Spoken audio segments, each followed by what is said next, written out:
सौम्यरंजन पट्टनायक स्वाधीन भाव लड़िबा नहीं घोषणा पर प्रतिक्रिया रखिंट बीजेडी विधायक प्रार्थी बद्री नारायण पात्र एते दिन पर सौम्यरंजन पितृ ऋण कथा मन पड़ा बोली पालटा प्रश्न कर बद्री पात्र सौम्यरंजन खंडपड़ारू सर्वाधिक व्यवधान में जीति बेले घसीपुर कौन पर निर्वाचन लड़ुंट प्रश्न कर बद्री जी आसिले भी घसीपुर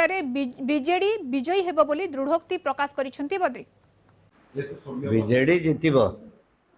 किए कौ स्थान पाइब से कथबार्ता हो जाए 2, 3, 4 किए हम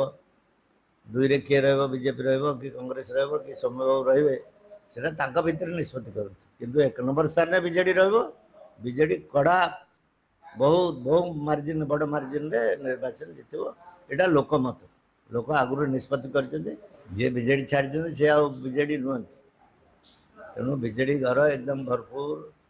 बीजेडी दलटा हूँ निजस्व लोकंर निजस्व दल